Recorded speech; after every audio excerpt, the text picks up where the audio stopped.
दोस्तों नमस्कार। आपने कभी सोचा है गवर्नमेंट ऑफ इंडिया बजट क्यों बनाती है? आप कहेंगे विभिन्न क्षेत्रों में आवश्यकताओं को पूरा करने के लिए।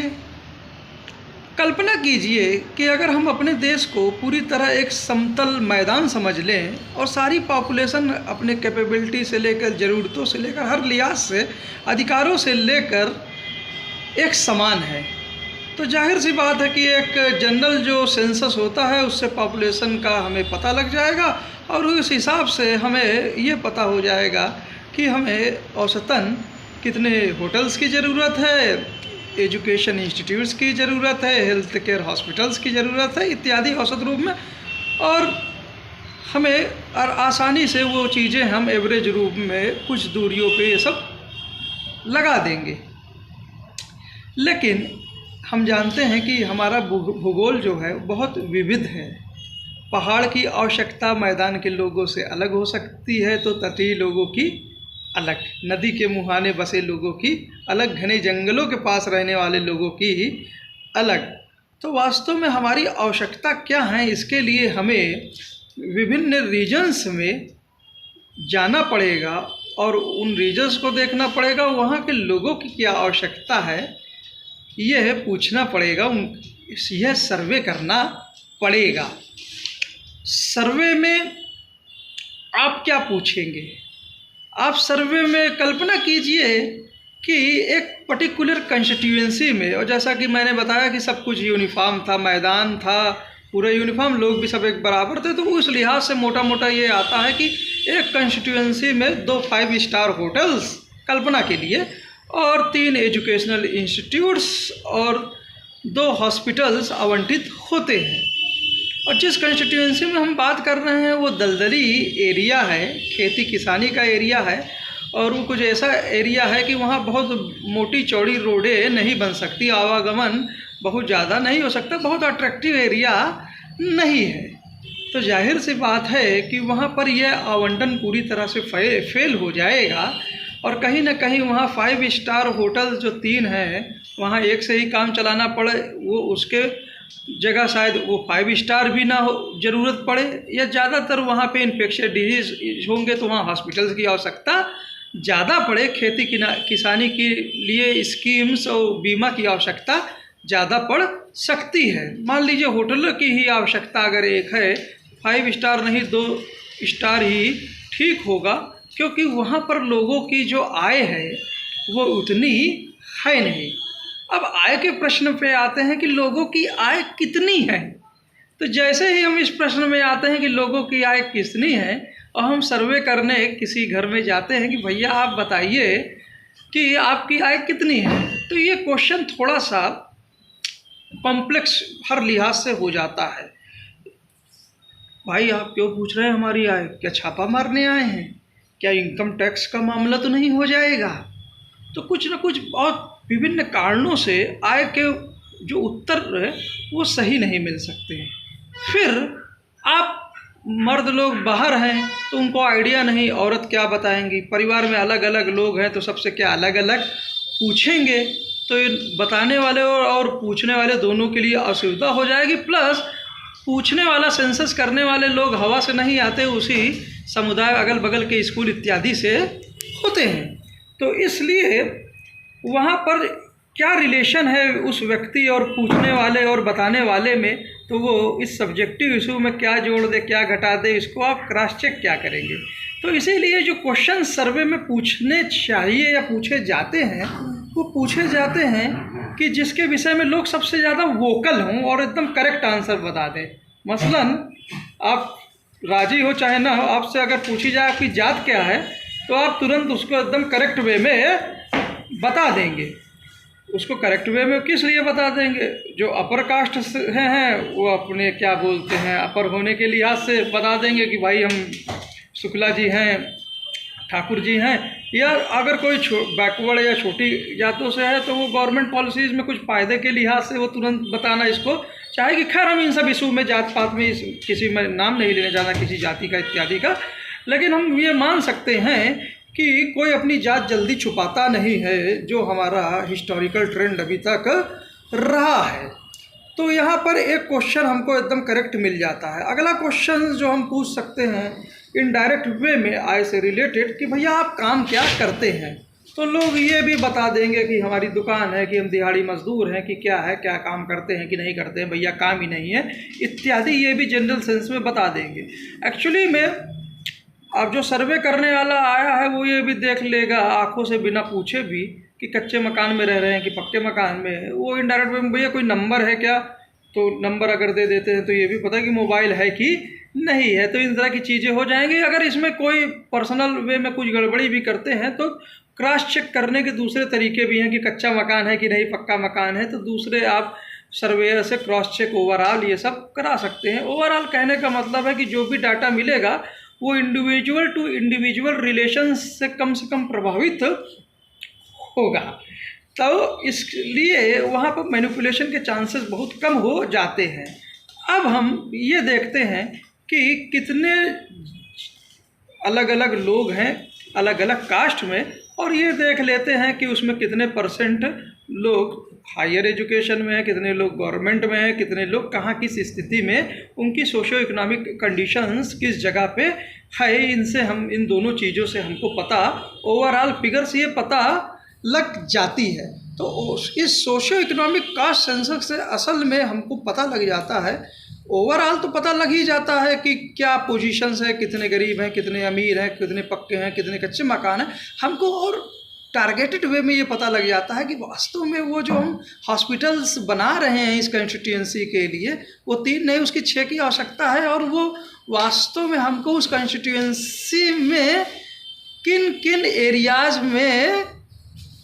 बनाने हैं, किस किस जगह पे बनाने हैं। क्योंकि मोटा मोटा जब हमको ये पता लगता है कि इस पर्टिकुलर एरियाज़ में ये पर्टिकुलर जाति के लोग ज़्यादा हैं और ये इनकी कंडीशंस इन्फेक्शन दलदली लोग उसमें दलदल वहाँ ज़्यादा है, तो हॉस्पिटल वहाँ करीब करने की कोशिश करते हैं।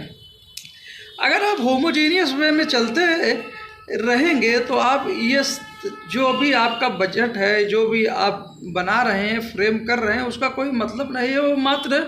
चंद पावरफुल हाथों में एक जो बजट है वो कठपुतली है। वो विकास चंद लोगों के लिए जो जिनकी सत्ता तक पकड़ है, पहुंच है, से है, उनके लिए ही विकास वो सीमित रह जाता है। वो इंक्लूसिव नहीं है, समावेशी नहीं है, ना ही वो सस्टेनेबल रह पाएगा। और जो हमारी पॉपुलेशन जो उसको बेनिफिट्स अगर सबको डिस्ट्रीब्यूट होते रहेंगे तो जो उसकी ओवरऑल इकोनॉमिक एक्टिविटी होती है, जीडीपी प्रोडक्शन होता है, वह नहीं हो पाएगा। कुछ सेक्टर्स में कुछ लोगों के द्वारा ही जगमगाते सितारे अंधेरे में उनसे जो जीडीपी दिख रही है और वो वहीं पे केंद्रित है, तो उसी को देख के हम हर्षोल्लास मनाते रहें, बाकी सब लोग अंधेरे में रहते रहे हैं। तो इससे बेटर है कि हम इस तरह का regular census, socio economic caste census, जिसको राहुल गांधी जी एक्सरे कहते हैं, ये कर लें तो क्यों नहीं कि ये रोशनी जो है ये दिन की रोशनी में बदल जाए। एक्चुअली में आप जाति को लाइक करें चाहे ना करें, लेकिन हमारी सभ्यता के शुरुआत से ही सिंधु घाटी से ही जब सिंधु के पूरब में लोग जो भी लोग आते रहे वो किसी भी तरह के रहते हों, चूँकि यहाँ खाने पीने ज़मीन की कभी कमी नहीं रही, तो जो भी लोग आते जाते रहे तो यहाँ सामंजस्य ऐसा नहीं है कि रिसोर्सेज का कन्फ्लिक्ट इत्यादि ना हुआ हो। लेकिन जैसा कि डिस्कवरी ऑफ इंडिया में नेहरू जी बताते हैं कि यहाँ उस तरह का संघर्ष नहीं हुआ कि एक रेस दूसरे रेस को पूरी तरह से ख़त्म कर दे। ठीक है भाई, आप अलग है, सिस्टम है आपका अलग वो है, तो आप अपनी जाति अलग वो बना के अपना आप ढंग से चलते रहिए, और जो सामंजस्य है उस हिसाब से ये चलता रहा। तो जाति सिस्टम जो बाद में रिजिट हो गया और बाद में जब उसको एक धर्म के दायरे में थ्योरेटिकल उसमें पूरी तरह से और एक डोमिनेंस में कुछ लोग अपने आप को उसमें बाद में जोड़ लिए कि हम ही ऊपर हैं, उससे जोड़ने लगे, और उसको जन्म से जब ये सब चीज़ें हो गई तो वो जाति व्यवस्था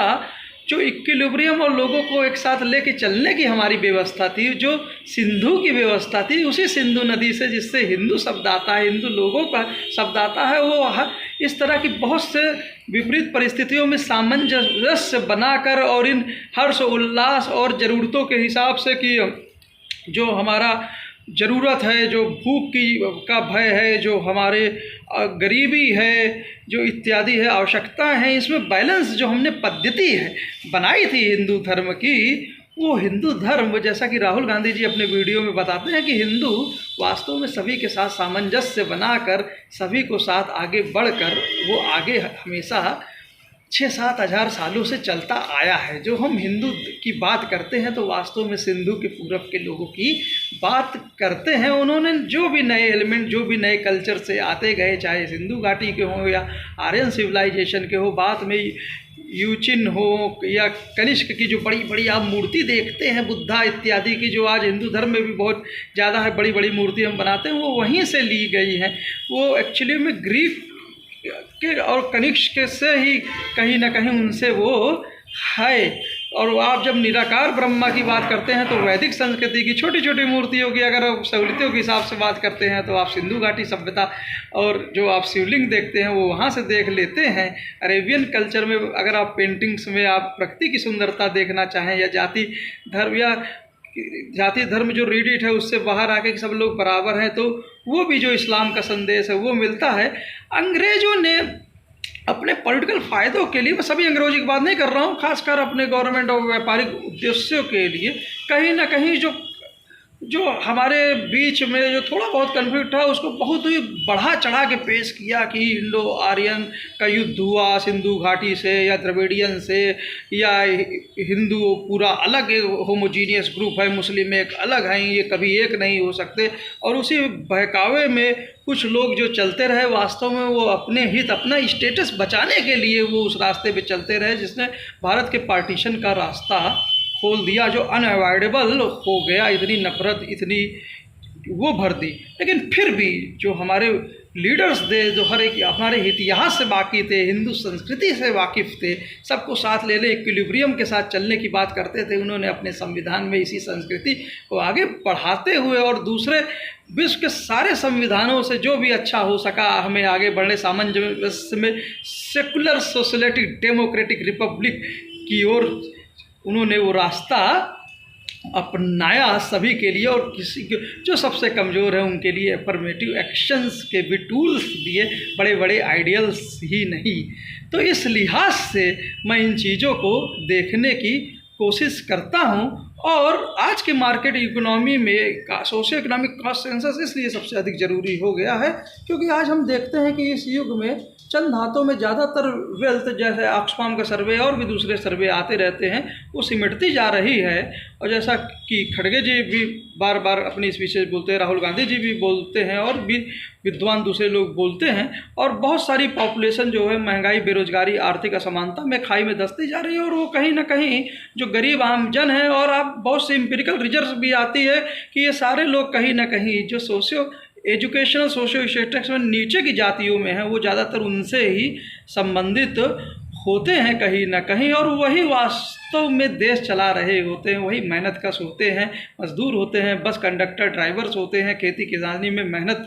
करते हैं, हस्तशिल्पी होते हैं, हाथ के हुनरमंद होते हैं, और उनकी ही महिलाएं छोटे छोटे बिजनेसेस में और सबसे ज़्यादा वास्तव में मॉडर्न होती हैं। वो सबसे ज़्यादा आपको रोड पे या दुकानों में वर्क करते मिलते हैं। तो हमें इस चीज़ों को समझना पड़ेगा। और चूँकि अब ज़्यादातर इस मार्केट युग में ज़्यादातर जॉब्स जो है प्राइवेट सेक्टर में जा रही है, तो अगर इस विसंगति से बचना है, आर्थिक विषमताओं से, तो पॉलिटिकल लीडरशिप में जो वुमेन रिजर्वेशन जो राहुल गांधी जी बोलते हैं कि कम से कम वहाँ से शुरुआत करिए आप। दलित, पिछड़ों, आदिवासियों को सीधा सीधा रिजर्वेशन देखें, उनकी महिलाओं को साथ, क्योंकि वो तो पूरी तरह से एकदम कटी हैं। आदमी तो फिर भी घर से बाहर निकलते हैं, एक दूसरे से संवाद करते हैं, उनमें इतनी रिस्ट्रिक्शन नहीं है। लेकिन महिलाओं में अभी भी अभी जो रेजुकार का सर्वे आया है, बहुत कम लोग हैं, क्या बोलते हैं, काउंट में हैं। इसके बावजूद भी ये सब बताते हुए भी, तो इस लिहाज से जब तक ये हम एहसान के तले रिजर्वेशन नहीं, ये जो हाईएस्ट सत्ता है पॉलिटिकल अस्थायी सत्ता, एहसान या कंपल्सन की भाई इतने लोग हैं, कैंडिडेट जिताना है तो ये जीतेंगे ही, तो उन्हें मूर्तियाँ बना के, जैसा कि राहुल गांधी जी अभी एक इंटरव्यू में नॉर्थ ईस्ट में बोल रहे थे, नहीं, हमको उनको हक के तहत ये रिजर्वेशन महिलाओं को उनके जाति के साथ सीधा देना होगा। और जब इस हक के साथ वो असर्टिव होंगे कि ऐसा नहीं, वो इनका हक है, तो वो जो ब्यूरोक्रेसी है जो वास्तव में पॉलिसीज़ फ्रेम करती है, जो सरकारें बदलती भी रहती हैं लेकिन पॉलिसी पे उनकी नज़र रहती है, और जो वास्तव में पॉलिसीज़ को ज़मीन पे इम्प्लीमेंट करती है, उस ब्यूरोक्रेसी का कंपोजिशन भी चेंज कर लेंगे। जो 90 सेक्रेटरीज की बात है उसमें 3 ही ओबीसीज के नहीं रहेंगे, और भी लोग ओबीसीज और SC और दूसरे वर्गों के रहेंगे। उनके जो पॉलिसी का इम्प्लीमेंटेशन होगा वो और भी जायज़ होगा और भी सही तरीके से होगा। तो वो जब उनको अकाउंटेबल ठहराएंगे, समाज इतिहास हमेशा से ये गवाह रहा है कि जो समाज के सबसे मजबूत लोग होते हैं वास्तव में वही समाज को अच्छे से समझते हैं, परखते हैं और बदलाव की शुरुआत रखते हैं। गौतम बुद्ध के समय से वो राजा थे, राजा के ख़ानदान से थे, लेकिन उन्होंने अहिंसा का जो संदेश दिया, जानवरों के प्रति भी प्रेम है, संप्रदायों के प्रति जो प्रेम जो है उनकी थ्योरी से आया। जैसे बाद में अशोक ने, आप कह सकते हैं कि अशोक सबसे पहले सेकुलर राजा हमारे समाज में रहे होंगे। तो या बादशाह अकबर थे जिन्होंने धर्म संसद मिलाई कि अलग अलग धर्मों में क्या सामंजस्य हम बैठा सकते हैं, तो वो भी तो मुस्लिम ही थे। आज़ादी के समय भी अम्बेडकर जी की जितनी भी सारी प्रतिभाएं थी, जितनी भी उनकी थ्योरीज थी, लेक्चर्स थे, सब कुछ थे, अगर उनको एक स्पेस, अगर उनको वो सम्मान, उस योग्यता का गांधी, नेहरू, पटेल, इनकी तिकड़ी ने ना दिया होता तो भारत का आज जो संविधान जो सबको लेके चल रहा है, जिसके बदौलत हम पूरा विश्व हमको चाहता है कि इस देश में इतनी विविधताओं के बाद भी जो आगे बढ़ रहा है, विश्व को अपने साथ ले जाने की क्षमता रखता है, ये विश्व ग्रुप बन सकता है उस सेंस में। तो वास्तव में जो गांधी जी थे वो तो ओबीसी नहीं थे, नेहरू पटेल भी तो नहीं थे या SC ST नहीं थे, लेकिन सामंजस्य हुआ ना अम्बेडकर जी के साथ। तो आज ही इसी में मैं देखता हूँ, इसी संदर्भ में आज मैं राहुल गांधी और नीतीश कुमार जी की जोड़ी को देखता हूँ। तेजस्वी यादव, अखिलेश यादव, मल्लिका अर्जुन खड़गे और दूसरे अन्य जो प्रोग्रेसिव सोच हैं, जिसमें हमारे झा साहब हैं, RJD के मनोज कुमार झा साहब हैं, उनको जो राज्यसभा सांसद हैं, कहीं नाम ने शायद भूल रहा हूँ, वो ऐसे और भी प्रोग्रेसिव लोग हैं। तो इनकी जो प्रोग्रेसिव सोच है वही हमको आगे बढ़ा सकती है। तो सोशियो इकोनॉमिक कास्ट सेंसस इसलिए वह एक्सरे है जिसके बिना हम कहाँ खड़े हैं ये प्रश्न सॉल्व हो ही नहीं सकता। ये प्रश्न जितना हमारे विषय में हम कहाँ खड़े हैं, कितनी बड़ी GDP हो गए हैं, लेकिन पर कैपिटा क्या है, कितना डिस्ट्रीब्यूशन है, कहाँ हैं आप, किस जगह के सापेक्ष में बात, जगह की बात भी होनी उतनी ही आवश्यक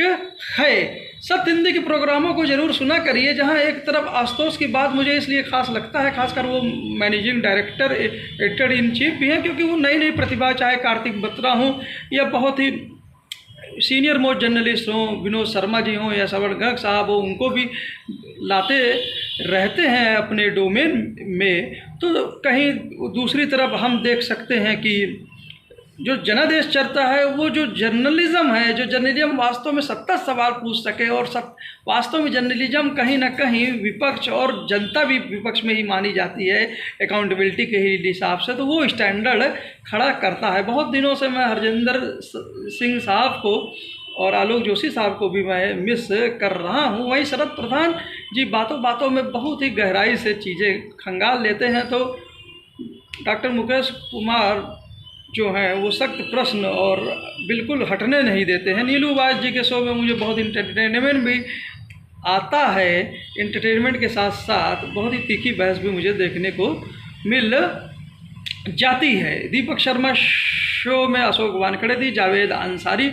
साहब को और प्रोफेसर रविकांत साहब, डॉक्टर लक्ष्मण यादव साहब को सुनते रहिए। तो अजीब अंजुम जी का शो 4 PM पे शर्मा जी को, ये सब बहुत ही खास एपिसोड है। आर्टिकल 19 पे एक तीखी आवाज़ हमको